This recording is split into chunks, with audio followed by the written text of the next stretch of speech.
We are live. Locked On Hawkeyes here after Iowa gets it done 26-16 over Michigan State. Was it pretty? No. Was it frustrating? Yes. Was it fun? At times. We break it down today. Locked On Hawkeyes. You are Locked On Hawkeyes, your daily podcast on the Iowa Hawkeyes. Part of the Locked On Podcast Network, your team every day.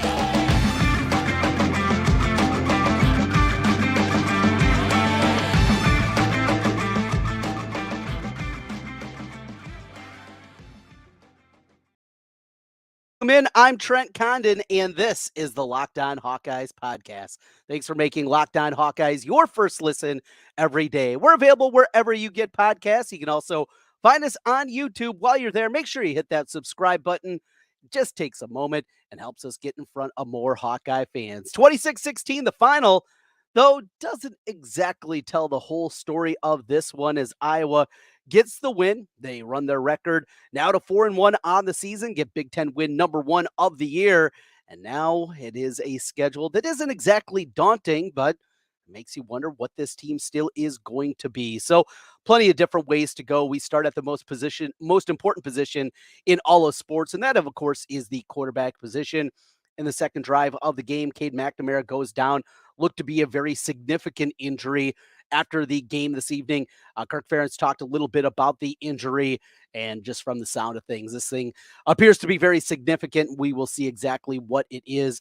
Kirk mentioned that is going to be something we'll find out more earlier in the week on that one. So it was the backup Deacon Hill that came into the game, and Deacon Hill, a guy with a big arm, a guy that certainly can throw it and can make all the passes, but getting there has been frustrating. Look, he's not an accurate quarterback. There's a reason he was a 4-teamer at Wisconsin. We're not talking about some elite level quarterback, anything like that, but he was able to do some things, complete a couple of throws, make some plays. The one thing that I really took away watching the game and after Hill came into the football game was that we saw the full complement of the Iowa offense, something that had really been lacking. The quarterback waggles and the rollouts and the bootlegs, something that just had not been a big part of the Iowa offense because of the lack of mobility from Cade McNamara because of the quad injury. And we got to see that again. And it was good to see those pieces. And that's an important part of the offense. A quarterback sneak, something that they haven't been able to do, again, because of the quad injury. So he had both of those components. I thought that was incredibly important to have the full complement of the playbook out there. And we were able to see some things that came out there. You look at the final numbers, though, not good. Not good at all for Deacon Hill. When you break down what he was in this one, he completes 11 passes. Now, drops were also a piece of it, and that's something we'll definitely get into here over the course of this one. But he finishes up the game throwing the football 11 of 27 for 115 yards. Had the touchdown. Eric All making people miss and bullying his way into the end zone for the only score through the air. Also threw an interception in the game. He was sacked one time and had the 3 carries, including a couple of short yardage gains. And that was good to see because Iowa, not a well-oiled machine offensively. We do know that. And it was good to see them be able to go through. Another frustrating part of this game was the inability once again for Iowa to get the running game going. And we saw LaShawn Williams out there, 12 carries for 38 yards, 3.2 yards per carry. Also had the big fumble that really changed the course of this game and looked like ultimately could be the one that proved to be the difference. But Iowa kept chucking along, and we'll dig a little bit deeper into that one. Kamari Moulton, the true freshman who's out there, the kid from Florida, not big, 5'9", 185, but he was out there doing some things and definitely what Iowa needed in this one of just for trying to find some kind of semblance of a running game. He ultimately averages just 2.8 yards per carry. And then you have the one touch out of the game from TJ Terrell Washington Jr., who was out there for a carry in the game. Catch of the football, Eric All leads the receivers, 4 catches for 67 yards and a touchdown. Deontay Vines had 3 catches. Also a handful of drops. Stylianos with 3 catches as well. Kind of his coming out party, if you will. Ragaini with 2. 1 for Seth Anderson and 1 for LaShawn Williams out of the backfield. Special teams was good once again. Of course, Drew Stevens, what they were able to do there. And ultimately the punt return from Cooper DeJean. What an electric environment. And credit to the Hawkeye fans that were in attendance in Kinnick Stadium. Just what an incredible environment it was once again for this football game. And night games in Kinnick are special. It doesn't matter if it's a Michigan State team that is going through their own set of issues, and they certainly are at this point. It doesn't matter exactly what you're seeing there. What you do see from this Iowa football team and the way the crowd gets behind them. And were there frustrations? Absolutely. Were the Boo Birds out a lot? Yeah, they were. And you could understand why the Boo Birds were out as the offense continued to struggle for long, long periods of this football game. And I have no problem with the booing. I have no problem with the fire Brian chants. It's something that, look, it comes with the territory, and it comes with the territory with a guy that should not have his job. Never would have, should have had it in the first place. Look, Big Ten is not where you go for on job training, right? And when he was handed this job 7 years ago, we've seen the issues that have certainly cropped up for a guy that just isn't good. It just isn't good at his job. So I had no problem with that. And I know there'll be plenty of ink spilled. There'll be plenty of people that have their own opinions. Hey, this is big boy football. Yes, it's collegiate football. Yes, it is a little bit different, but ultimately this is still Big Ten football. And if you want to, pay the money to go in there and you want to use your voice to boo, so be it. So be it. And I think that was definitely a part of that one. Couple other pieces mentioned Cooper DeJean, obviously, on the punt return in a game where we hadn't seen this from Cooper DeJean this season. His ability to get out in space and to make some plays, it's led to some frustrations, no doubt. We saw the play last week against Penn State where he was hollering for guys to get out of the way, 110,000 people out at State College, and it went off of Dia Fernandez and turned the ball over and led to 7 points for Penn State in that one. Just hadn't been able to get on track. And he's so dynamic. He's just such an incredible playmaker. And to be able to go up there, make two guys miss, come up the sideline, showing not just the speed that he has, obviously getting to the corner, turning it up and getting into the end zone, but just that playmaking ability. He's hit by two guys and he barely slows down. He is such a ridiculous athlete. He is unlike really anything I was seeing in a really long time at that position. Just his maneuverability, the power that he also plays with, not just the speed, but also the power that he plays with. Had the interception that was absolutely huge as Michigan State was driving. He picked that one off. Just great credit for him. Drew Stevens, he was money. Knocking in the field goals as he hits all 4 of his field goal attempts. And we got a couple other things and a couple other places to go for this football game.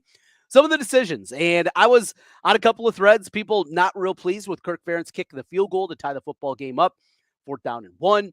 2 Michigan State players were injured. We're going to talk about that a little bit more and where this team is going to go, what they are and how they're going to be built now going forward. The defense certainly up and down, as good as the special teams was throughout most of this football game. The defense showed some cracks, and that is concerning because we thought this defense, again, was going to be very special this year. And though the defense is still good, I'm not so sure if it's a special defense, certainly like the defense that we saw a season ago. We'll talk about the defense. We'll talk about what everything is going forward. We'll do that as we continue here on the Locked On Hawkeyes podcast. Today's episode is brought to you by FanDuel. Snap into action this NFL season. Excuse me. Easy for me to say. With FanDuel, America's #1 sportsbook. Right now, new customers, you're going to get $200 in bonus bets guaranteed when you place a $5 bet. That's $200 in bonus bets, win or lose. If you've been thinking about joining FanDuel, no better time to get in on the action. The app's super easy to use, a wide range of betting options, spreads, player props, over-unders. You can do the same game parlays, get in a multitude of different ways, and an app that is so easy to use. You'll jump right in, won't have to worry about figuring everything out. You'll be able to do it on FanDuel. Visit FanDuel.com/lockedon and kick off the NFL season. FanDuel, official partner of the NFL. Trent Condon back with you once again here on the Locked On Hawkeyes podcast. Thanks for making Locked On Hawkeyes your first listen every day. As we continue, Iowa 26-16 over Michigan State. Mention one area I want to go, and that was the decision. Iowa down 16-13 in the fourth quarter. 4th and 1. You got a big quarterback out there in Deacon Hill.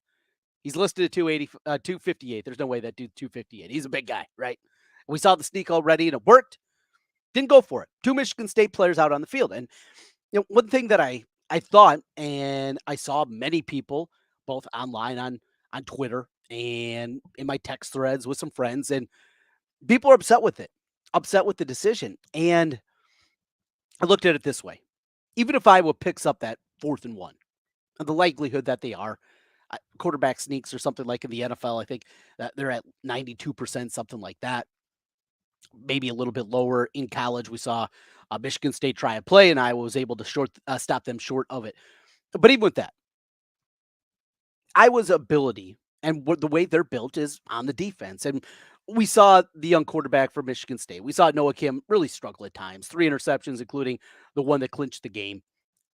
And I was fine with Iowa kicking the field goal. First, you have an elite level kicker. You go that direction, right? Drew Stevens is really good. And because of that, you feel confident that he's going to knock it through the upright, and you're going to get the 3, and it's going to be a tie football game. And you're putting your defense back out on the field. Because even if Iowa picks up that first down, I had no hope that they were going to turn it into 7. To eat a little bit more clock, perhaps, but there's still 5 minutes on the clock. You're more than likely going to get the football back. You're going to turn it over and get maybe even a short field. So I was completely fine with it. We know Stevens is pounding the ball through the end zone. It's going to be a touchback. They're going to be starting at the 25. So I was completely good with it. But there's other people that disagreed. And if you do, so be it. That's fine. I mean, that's what we're here for, the discourse and the ability to go back and forth. But yeah, that one was, I definitely heard both sides of the argument there. I think Kirk played that one right. There's plenty of things at a game situations, clock management, lots of things throughout the tenure and the 25 years of Kirk Ferentz that you can poke holes in. I was on the side of Kirk on that one just because of the way this team is built and what it had turned into. They tie it up, they get the stop, they get the ball back, and then the punt return by Cooper DeJean that ultimately wins the football game. They had 3 more and get another field goal as Stevens knocks another one in, 26-16, the final in that one. Defensively, this team against a Michigan State team that's reeling, a Michigan State team that is going through their own set of issues. They still give up in the football game, 349 yards, 190 through the air, but I think more concerning, 156 on the ground. Now, their running back, Nathan Carter, that's a good player. It's a guy that came in from UConn. They're hoping he was going to be their Kenneth Walker, right? Guy that a couple of years ago came in through the transfer portal, was just an absolute stud for them, and now is doing the same thing for the Seahawks. He's good. He's talented, right? But their ability to get 6, 7, 8 yards of crack almost any time they wanted, that led to, I think, some frustrations out there. Again, didn't get to the quarterback a ton. Iowa, again, struggling to get to the quarterback, and that has been something that we've talked about a lot this season. It's just Iowa, for whatever reason, is not able to get to that quarterback, and we saw it again show up here. Got some hits on Kim, got some hits on the receivers, and did some good things, but overall, you're left with that. Speaking of the defense, Jay Higgins, he finishes with 12 tackles in the football game. Nick Jackson had 10. Xavier Wampa, I thought he took a huge step forward defensively in this football game. Not just the 8 tackles that he had, brought some physicality to the game, something that we were hoping to see out of him. He's so rangy. He's so fast. He's got all the physical skills that you want in that safety position, but it feels like it's all now with more experience, more playing time, just getting those reps out there. We're seeing the emergence now of Xavier Wampa, and he was good. 8 tackles also for Quinn Schulte. Deontay Craig, how about 8 tackles out of him? He's been really quiet. Had that sack in the first game and still waiting for him to get those sack numbers going, but he was able to get to the quarterback, apply a couple of pressures, and finish up with 8 tackles and on down the list from there. Overall, really solid performance. Iowa running a lot more 4-3. Did some different things out there. We saw plenty with the extra linebacker in there, and then Castro kind of shifted positions and playing a little bit. Overall, nice performance. Nice performance overall, but the defense, it's just not at the level that I was going to need to be. And that kind of goes going forward. You know, we saw those cracks. We saw some of those frustrations from the defense and just their inability at times to get off the field and sustaining long drives. We saw one that ended a field goal, giving up a couple of big plays in there. This Iowa defense has got to be a lot better. They just do. Now with Cade McNamara out for multiple weeks, maybe the whole season, we'll see what that injury exactly was. Nothing definitive on that front. With Deacon Hill as the quarterback, Iowa still their inability to run the football and the offensive line struggles that they have. Nick DeJean also went down, so you're moving a little bit deeper. You're going to have to win a lot of ugly games. Now, that's Iowa football, right? I mean, that's what we're used to, is having to win ugly football games, and it looks like that's going to be the case once again for this football team going forward. And we hoped that the offense was going to be better. And maybe we should have known, and maybe I should have known that it wasn't going to be the case. Like, you can substitute, you can bring in all the good groceries, but you know what? If your chef still stinks, you're going to stink. And Brian Ferentz is a play caller, not a thing of beauty. But with Deacon Hill, the full complement of the offense now being there with the bootlegs, with the waggles, the ability for him to roll out and make some plays, he's going to take shots too. And I like that. I just, for whatever reason, the way that the Iowa offense is so compressed within 15 yards of the line of scrimmage and no shots down the field. It doesn't matter if it's Spencer Petras or if it's Deacon Hill or Cade McNamara. Deacon Hill's going to take some shots. Now, were there some forced throws? Absolutely. Is that going to get better? We'll see. He can make the throws. He's got the strong arm. He can get it up the field. That's got to help out a little bit at minimum. And then you get into the drops. And that was probably the biggest thing that you walk away from in this football game is the drops in the game. They had Deontay Vines down officially for 2 drops. I think it was 3 out of him. Eric All had a drop earlier in the game that slowed down a drive that they had. Ragaini had a drop. Caleb Brown, you've been asking for him. I've been wondering. You want to find a way to get him involved, right? He's got speed, unlike many Iowa wide receivers has. He has a physical dimension to him, and just the way that he's built at Iowa, we're not used to at the receiver position. But great play, out wide, stop route, 3rd down, right there, ball on the numbers, and he dropped it. Streg also with the drop in that one. Overall, I was credited with 6 drops in the football game officially. You could probably argue there were 7 or 8 out there for the football team. It got to be better there. Right away, they went to the wide receivers, the first 2 plays. Offensively, the first 2 passing plays, while McNamara was still in there, went to the wide receiver. They got going, and that's what they're going to have to do. Again, it's not going to be pretty. It's not going to be great, but I think there's some signs for this football team. It's not a great schedule. We'll talk about that when we come back. There isn't a ton there, but going forward, what is the ceiling of this team? In a terrible division with the rest of the division looking brutal, where can they go? How good can this Iowa team still get? We'll do that as we continue here. This is the Locked On Hawkeyes podcast. Today's episode is brought to you by eBay Motors. Passion, drive, and patience. What brings home the winning trophy is also what keeps your ride or die alive. eBay Motors has everything you need to maintain your vehicle and level it up to peak performance. From superchargers, roof racks, exhaust kits, LED headlights, and more. Whether you're into speed, power, or style, eBay Motors has got you covered. With over 122 million parts for your number one ride or die, you'll always find exactly what you're looking for. And with eBay Guaranteed Fit, your part is guaranteed to fit your ride every time or your money back. Because with eBay Motors, you're burning rubber, not cash. With all the parts you need at the prices you want, it's easy to turn your car into the MVP and bring home that win. Keep your ride or die alive at ebaymotors.com. Eligible items only. Exclusions apply. eBay Guaranteed Fit only available to U.S. customers. All right, Trent Condon back with you here one final time on the Locked On Hawkeyes podcast. As always, thanks for making Locked On Hawkeyes your first listen every day. Hey, hit that subscribe button if you're watching this on YouTube. Helps us get in front of more Hawkeye fans. A big appreciation to everybody that's clicked that subscribe button. Keep pushing those numbers forward, and we continue to talk Hawkeyes with you every single day. That's what we do here. Your team every day on the Locked On Network, and we got you covered on the Hawkeye side of things. So, as we look forward, Iowa's 4-1, 1-1 in the Big Ten. It is Purdue coming up this week, homecoming, 2:30 kickoff. That is a Peacock-only game. If you're watching it tonight on the app, you're good. If you're watching on NBC, good as well.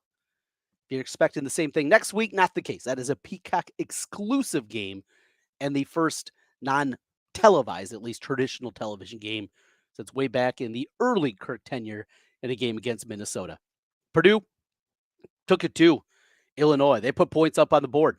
That offense is clicking. They got a very talented quarterback themselves in Hudson Card, the Texas transfer. He's a really talented guy. And they go and absolutely throttle Illinois 44-19. Hudson Card threw for 217. Tyrone Tracy, he's doing things. They're leading running back now, 21 carries, 110 yards, and a touchdown in that one. It's going to be a team that's going to put some points up. And as we've seen, this Iowa defense not at the same level. It's not a automatic win. In fact, the rest of the way, there are no automatic wins. The good news is there are also not any automatic losses. I mean, there isn't anything on this schedule that you say, boy, I'm not going to be able to get this one. And the Wisconsin game is obviously the most difficult. Likely the only game that I was going to be an underdog in is that road trip to Madison coming up in a couple of weeks. But overall, it's not a difficult schedule. It's not anything that is impossible for this team to do. We'll get into a couple of questions here. If you're also on the comments side on YouTube, we'll hit those up in a moment. Purdue at Wisconsin, Minnesota, Northwestern, showing signs of life. They hung around for the first half against Penn State, had the comeback win against the Gophers last week. That game in Wrigley is going to be, I think, more difficult than we probably thought just even a couple of weeks ago. Rutgers, that Rutgers team's okay, even though it's at home. Look, the limitations of this team make every game winnable or losable. Illinois and Nebraska is how Iowa finishes up. You paint a scenario right now, even without Cade McNamara, you're going to get Caleb Johnson back here pretty soon. You're going to get Jazzion Patterson back pretty soon. If not this week, you anticipate both those guys will be ready to go, both dealing with ankle injuries, that they're both going to be ready for the Wisconsin game. An offensive line that I don't want to say they took a big step forward because that would be mischaracterizing what we saw here. And a game where you just weren't able to run the football again against a, you want to say, okay, Michigan State front. Okay, that's definitely concerning. But that's kind of where we are right now. I don't know. And I hate to be in that spot where I don't know, right? We're here to give opinions, but that's just where we are. One other thing I wanted to mention, and I had this thought. Was it frustrating? Absolutely. The Boo Birds were out. It looked hideous at times. You get frustrated. But after Cooper DeJean makes the play, right? And I was salting it away. Just enjoy the victories. Because things can go awry. We talked last week a lot about kind of the future. And where a lot of Hawkeye fans go, and certainly older people like myself and some of the older crew out there that remember well the transition from Dr. Tom and what that was like. And though there was excitement when Steve Alford came in, game one against the defending national champion UConn Huskies and beating them in Madison Square Garden, there was excitement, but we know ultimately it didn't work. It didn't take Iowa to the next level. It took them the next level down, not the next level up. And when you talk about that and you look to the future, yeah, Iowa's going to win ugly. And Iowa has to win ugly. And Iowa's built to win ugly. But winning ugly is a lot better than losing pretty. It just is. Because I will tell you, Iowa, on that basketball side, there's been plenty. It's an entertaining brand of basketball. Yet, because they haven't had the success of the past, they haven't had the success of a Dr. Tom or a Lute Olson or haven't got to the second weekend. And because of that, people have not been able to wrap their arms around this program. And the same thing on the football side of things. Because if Iowa goes out there, the new Big Ten, and knowing that they're going to have to play different offensively to keep up with the Oregons and the Washingtons, the USCs and the UCLAs of the world, coupled with no more crappy Big Ten West on your schedule each and every year. And you don't get those games against Purdue and Illinois and Northwestern every single season. It's going to be more difficult. It's a lot more fun, even when it's boring and frustrating, to go 8-4, 9-3, as opposed to be a lot more entertaining, yet you're 5-7. You're 4-8. Enjoy the victories. Definitely enjoy the victories because they're hard. You can argue Iowa makes them hard, but they're hard, and enjoy them. And the pop with Cooper making that play, hearing first the line drive punt, and the Michigan State punter was just making it difficult all game long on Iowa. He had a heck of a game before the shank, and then ultimately before the line drive kick that Cooper took back to the house. Just enjoy it. Enjoy it. We'll have plenty of time to get upset. We'll have plenty of podcasts, I'm sure, this week where we'll talk more about the deficiencies and the concerns going forward. But in the interim, enjoy what you get. Question here from TS. What's your thoughts about Cooper playing offensive snaps? Can't hurt. Look, we saw Hunter out at Colorado and what he was able to do. Travis Hunter early in the season playing 130 snaps against TCU in that first game in a over 100-degree heat. Cooper DeJean physically can do it. Now he's also incredibly important to what they do defensively, and I understand the angst and the concern about putting too much on his plate, but Iowa needs playmakers, and they're going to need it even more now. I would be fine with it. A package of 10, 15 plays, something like that. He plays an extra 8, 10, 12 snaps a game. Why not? We've also gone down this path before. Now, you remember Desmond King late in his career.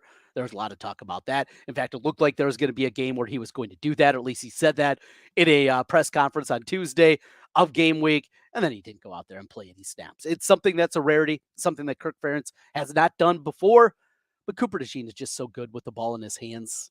I'd be all for it. Now, that also means that him and Caleb Brown couldn't be out there at the same time because they wear the same jersey number. That's okay. You know what? Get Brown his snaps, keep acclimating him, keep going him forward. We'll have plenty of that here on the Locked On feed. This is an instant reaction podcast, Locked On Hawkeyes. Your team every day. That's what we do here on the Locked On Network. And not just the Hawkeyes. Doesn't matter if you're an NFL fan, Bears, Chiefs, Vikings, Packers, here from the upper Midwest. If that's your team, and Lions fans, you name it, we got you covered on the NFL, MLB, playoffs right around the corner. One more day left of the regular season, NHL, NBA, on and on and on. Locked On Bets, Locked On Fantasy Football. We have you covered. Your team every day on the Locked On Network. One more comment. This is from FNL, excuse me. Good home win for the Hawkeyes. Great game from Deacon Hill. Coming early into the game, looked confident and calm. Good passing arms. Still developing his game and maximizing and taking opportunities. Go Hawks. Yeah, I think we'll see more from Deacon Hill. You know, he is so different just as a person than Cade McNamara. I mean, you can see just the cocksure nature of McNamara. He's a leader. He's a rah-rah guy. He's a guy that is going to get fired up, and he did it after the Penn State game, you know, getting the guys to say this is going to be something that is defining. Deacon Hill's more quiet, more reserved, but you know, hearing him afterwards, this guy that hasn't just played a whole lot of football, and I think you're going to see more from him. Accuracy is a problem. He's got to be better. He's got to have better touch. We talked about the drops earlier. Some of that is also on Deacon Hill, getting the touch out there, being a little bit better. But overall, that's where we are with this Hawkeye team. We'll get into more of your comments. In fact, coming up this week, we're going to have a mailbag also episode. If you have anything, you can hit us up on Twitter. Myself at Trent Condon, CONDON is where we can find your comments there. You can also hit us up on the Locked On account at Locked On Iowa is where you can find us there. And we will have your comments and questions coming up with a mailbag edition. LaShawn Daniels, former Hawkeye running back, he joins us each and every week. We'll break things down with LaShawn. We will also hear my buddy Biz stops by once a week during football season, and we'll have him on. We will also, coming up on the Monday show, it will be a recap, a look back at what we saw. I rewatch every game, yes, even including that crappy Penn State game from a week ago. I'll rewatch the game, and we can dive a little bit deeper. We get the numbers from Pro Football Focus of how the players all graded out in the football game, and we do that early on the week here on the Locked On feed. We are with you each and every day. Again, hit that subscribe button if you're on YouTube. If you're just on the podcast side, 5-star reviews. That's what we're looking for to get in front of more Hawkeye fans. Iowa with the win, 26-16. Enjoy it, Hawkeye fans. We'll talk to you again next week. Go Hawks.